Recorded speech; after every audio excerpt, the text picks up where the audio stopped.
And why did it happen, and who is responsible for this? So the owner and operator of the aircraft and the pilot in command, they are all responsible for the safety of the aircraft, that according to federal aviation regulations.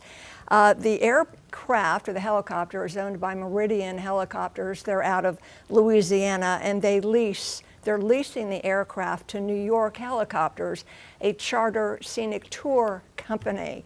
So both are responsible for maintenance on this aircraft. So all aircraft will go through certain inspections, maintenance, to make sure it is airworthy and it is safe.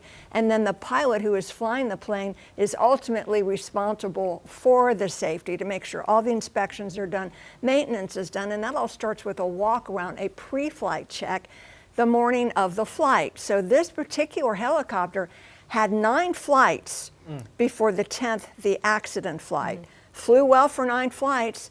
What changed with the 10th flight? Now, is this something did the pilot do a walk around before that last flight?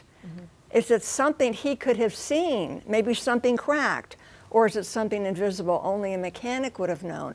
Or maybe there was something that happened on the flight with erratic maneuvering that could have overstressed or broken something. So investigators are going to look into that. So the fact that it was the 10th flight of the day, I think, is interesting. So they're going to look into other things too, all the maintenance records. They'll even look at an autopsy of the pilot, drugs, alcohol, what was the weather at the time, the visibility, the conditions, but mostly it's going to be those maintenance logbooks. Well, so what are you looking for when you walk around that helicopter each time in between those flights? So it's a visual inspection. I'm an airplane girl, I'm a fixed wing girl, but aircraft are aircraft. You walk around, first of all, you make sure there's plenty of fuel on board. Now let me mention this. There is a report that before the pilot came into land, he radioed his base to say, I'm running out of fuel, I'm going to need to refuel. Well, how do we interpret that? It could be I'm running low on fuel, or I just need fuel. It doesn't mean I'm running out of fuel. We don't understand how that language was. Helicopters have to have at least 20 minutes of reserve fuel in the tanks. Airplanes, 30 minutes to an hour. So when we land, there should always be fuel in the tanks. You should never run out of fuel. That's a private issue, a pilot issue, unless there's starvation of fuel for some mechanical reason.